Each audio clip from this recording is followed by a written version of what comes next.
Бүтін Қырғызстан Мадумаров. Урматтуу кесиптештер, мен ар бириңиздерге даректүү суроолорду берем. Себеби бир эле киши универсал болуп бардык маселелерди биле бербейт. Мына жерде көтөрүлгөн конституциялык норма. Жакшынын шарапаты дейт, ушу кемпироваттын маселеси менен жаңы регламентке ээ болуп калдык. Бирок ушул жаңы регламентте 65-беренин 4-пунктунда так даана кескин түрдө жазылып турат. Эл аралык келишимдин конституциялуулугу жөнүндө конституциялык соттун корутундусу сөзсүз керек. Ким бар? Адилет министри барбы? Ким жооп берет? Урматтуу Алихан Кесенбаевич, азыркы регламентте ошол норма бар болсо, ал мурункуда да бар болчу да, Нуржигит Кадырбек эже айтып кетти. Бирок сиздер мынакей ай сайын канча эл аралык келишимдерди ратификацияны өткөрөсүңөр. Ал жерде эч кандай бүт ар бир ошондой закон келгенде Конституционный суд заключение бербейт. Анан регламентте точно так менен азыр жанында жок экен текст. Алардын мыйзамы бар, конституциялык мыйзам бар, Конституционный суд боюнча. Ал жерде жазылып турат, что Конституционный суд дает заключение в случае неопределенности и при наличии обращения. Вот мен жооп ушундай. Анда сабатсыз экенсиз. Азыр дагы бирөөлөргө температура чыгып кетет бул сөздү укканда. Дагы айтам. Ар күнү эле биз мамлекеттик чегараны карап аткан жокпуз комитет. Биз келишимдерди карап атабыз. Бул жерде 65-берене мамлекеттик чегараны өзгөртүү боюнча эл аралык келишимдер жөнүндө кетип баратат сөз. Биз биринчи жолу карап атабыз мамлекеттик чегара жөнүндө. Сиз кимсиз, өзүңүздү тааныштырсаңыз биринчи. Аяз Боетов, министр юстиции. Анда жакшылап окуңуз. Мына жерде императивдүү жазылып турат. Бул Мадумаров кабыл алган регламент эмес, жогорку кеңеш кабыл алган регламент. Экинчиден, мыйзамсыз. Азыр карап атканыбыз мыйзамсыз. 1000 жолу кыйкырам, мыйзамсыз. Азыркы карап атканыбыз мыйзамсыз. Бул заман өтөт, башка бийлик келет. Сөзсүз түрдө ушуну караганда менин чындык экендигимди, депутаттардын чындык экендигини 1000% кийин колдойт. 1000% колдойт, эсиңерде болсун. Себеп мыйзамсыз. Муну колу бутту бурап, тийиштүү чечимди кабыл алдырыш деп эсептелинет. Ошол эле 65-беренеде турат. Эгерде жогорку кеңеш эл аралык келишимди ратификациялоо жөнүндө маселени кароону кийинкиге калтыруу жөнүндө чечим кабыл алса, мындай чечим жүйөлөштүрүлүүгө тийиш. Жүйөлөштүрүлүү бул конституциянын бузулушу, Нурлан Тургунбекович. Конституциянын одоно түрдө бузулушу. Бул мына регламенттин одоно түрдө бузулушу. Муну мен эске салып коеюн. Жооптуу кишилер кийин жооп бере турган мезгили келет. Экинчиси. Алихан Кесенбаевич, жооп берсем болобу? Бериңиз. Биринчиден мен айткандай Конституциялык соттун конституциялык мыйзамы бар. Ал жерде эрежелер белгиленип турат. Обращение болсо, алар беришет деп. Анда кайрылуу болуш керек аларга. Мен ушуну түшүнүп атам. Өкмөт кайрылат. Себеп ушу конституцияны сыйласа, конституцияны өкмөт кайрылат. Демилгечи өкмөт. Бул жерде жогорку кеңеш. Анан юстиция министрлиги негизинен өзүнүн компетенциясынын астында заключение берет. Биз ошолго гана биз беребиз. Андан тышкары чыкпайбыз. Силердики эмес. Анан Конституциялык сотту мен өзүм мурункуда да иштегем бир убакытта. Ошол убакытта да мен эсимде заключенияга мындай суроолор келгенде, договорлор. Алар ар дайыма позиция ушундай болчу, в случае неопределенности при наличии обращения деген. Анда конституция менен муну мыйзамдан алып кыргытып салгы да бул беренени эмне жазып атасыңар? Азыр айтышып атпайбы? Эмне үчүн мыйзам кабыл алабыз деп? Ушун үчүн кабыл алабыз. Аткарылбайт. Мыйзам кабыл алгандан кийин ошонун баардыгы ушундай болот деген сөзүңөргө мен түшүнбөйм. Биздин конституцияда мыйзамда эмес жазылып турат, Камшек Кыдыршаевич. Ар бир кыргыз жараны өзүнүн эркин билдирүүгө пикирин укуктуу деп, эркин билдиргендердин кайда жатканын билесиз. Анын ишенимин өзгөртүүгө басым жасоого тыюу салынат деп басым жасатып атасыңар. Популист болбогула, тигинтпегиле, кыйкырчаак, мындай кылбагыла дегендей. Ар бир жарандын укугу бар буга, конституциялык укугу бар. Кыскасы эми 7-беренеде Гавасай дарыясынын табигый агымына тоскоол боло турган гидросооружениялар курулбайт дейт. Мына су. Так, рахмат. Мен анан сиз суроолоруңузга жооп берейин.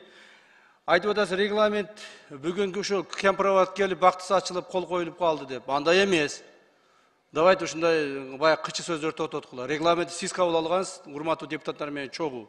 убактысы келди, кол коюлду. Эч кандай бул компироваттын бүгүнкү, эртеңки, бүрсүгүнкү тагдырына байланыштуу эмес. Бул регламент кол коюлду, бул мындан кийин дагы иштейт. Нече отам, баягы оозго келгенде оттой берген туура эмес бул. Башка бийлик келсе, жооп бересиңер деп эле коркутабыз. Урматтуу туугандар, урматтуу депутаттар, биз жоопкерчиликти алып кетип атабыз. Жоопкерчиликти мыйзамдын чегинде алып, мамлекетибиз үчүн мамлекеттин кызыкчылыгын коргоп кетип атабыз. Жана мамлекеттик кызыкчылыгын мындан ары да коргойбуз. Эч ким жоопкерчиликтен качып, же болбосо башка бийлик келсе, андай болот экен, мындай болот экен деп. Башка бийлик келсе деп коркута берип, качан сүйлөсөңүз башка бийлик келсе деп коркутасыз. Башка бийлик келгенде көрөбүз, Кудайдын пешинеге жазганын көрөбүз. Биз мыйзамдын чегинде элибиздин, журтубуздун, мамлекетибиздин кызыкчылыгы үчүн кетип атабыз. Андан сырткары, жана ушу бардык нерселерди эле өзүңүзгө ылайык кылып эле айта бербестен, урматтуу Адаган Кимсанбаевич, сиз дагы ушу мамлекетте көп жылдан бери өмүр бою мамлекетке ушу айтып, көрүп, билип, кабыл алып келеткен адамдарсыз. Колуңуз менен иш кылбасаңыз дагы, хотя бы тилиңиз менен, оозуңуз менен, акылыңыз менен иш кылып келатасыз. Так? Эми өзүңүзгө ылайык кылып эле айта бербестен, мол туура эмес жагын айтпайсызбы? По сути айтпайсызбы? Кана айтыңыз. Кемпироватты эмнеге биз жаман алмаштырып бердик? Эмне үчүн Гавасайды биз алдык? Эмне үчүн бул жерди туура эмес алып койдук? Айтың ошо боюнча. Мен даярмын жооп бергенге. Анан жөн эле колуңуз түшүрүп сүйлөңүз. Билесиз, мен колуңузга дагы бир нерсе деп айтып коёмун. Пожалуйста. Колуңуз түшүрүп сүйлөңүз, пожалуйста, сураныч сизден. Анан жөн эле эме кыла бербестен суроо бериңиз. Мына урматтуу депутаттар суроо берип атат. Ар ким өзүнүн оюн билдиргенге укуктуу.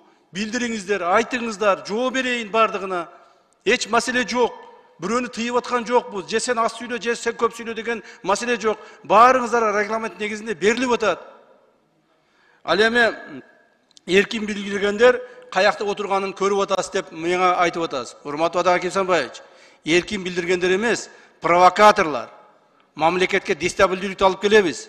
Мамлекетте дагы ызычууга салабыз. Бийликти алабыз деп ушул именно бүгүнкү кабыл алып аткан мыйзамдын негизинде ызычуу чыгарабыз дегендерден биз тамырынан кыркып атабыз, мындан ары да кыркабыз.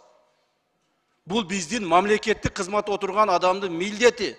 Мен мамлекетте улуттук коопсуздук мамлекеттик кызматтын жетекчиси катары мамлекетте тополоң болбоону, тынчтыкты сактоону, стабилдикти кармап турууга милдеттүүмүн. Мен милдетимди так аткарамын.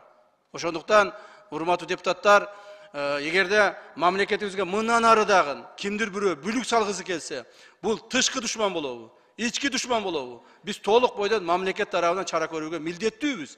Мына ошол мамлекеттик кызматкерлер өзүнүн милдетин так аткарбай жүрүп, мамлекетибизде 3 жолу переворот болду.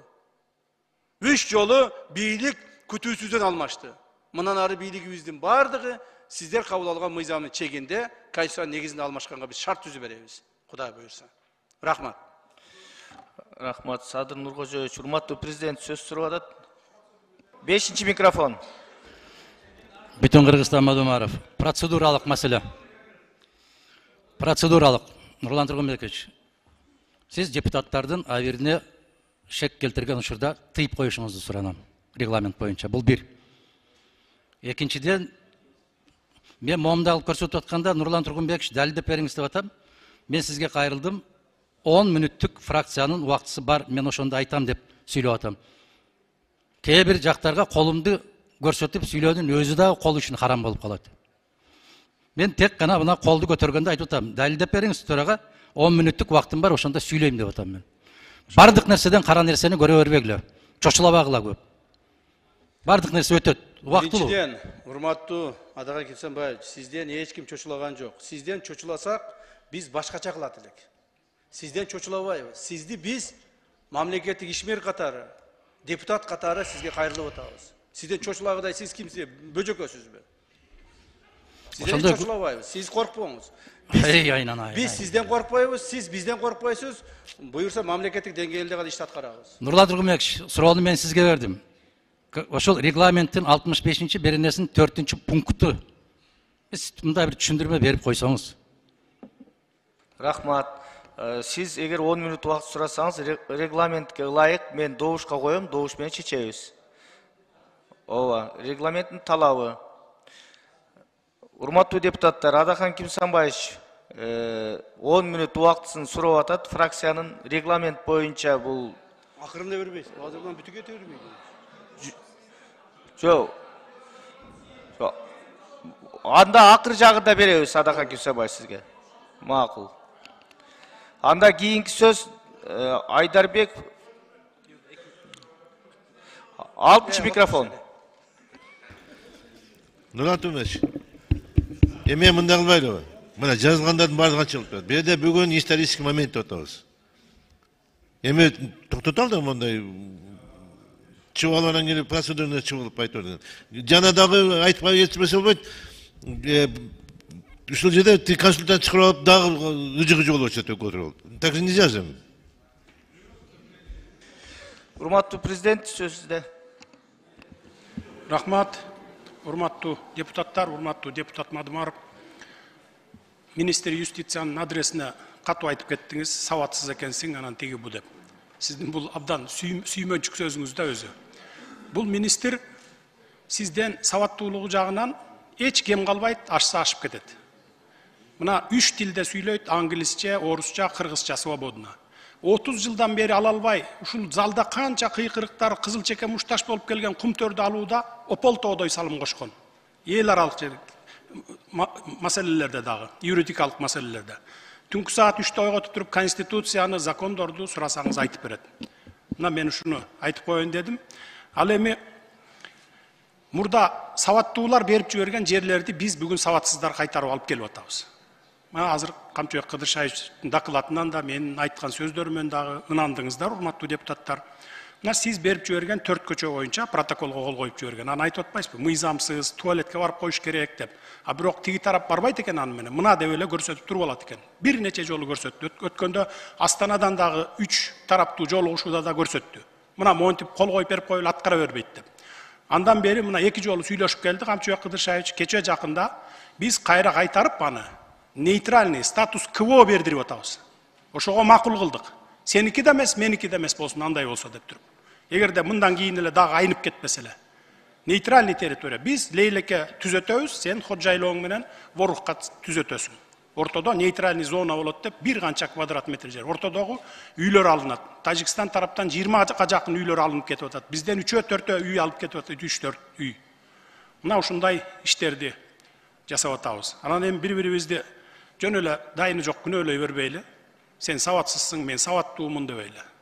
Көрүп жүрөбүз сабаттуулар кандай иштерди жасагандарын. Рахмат.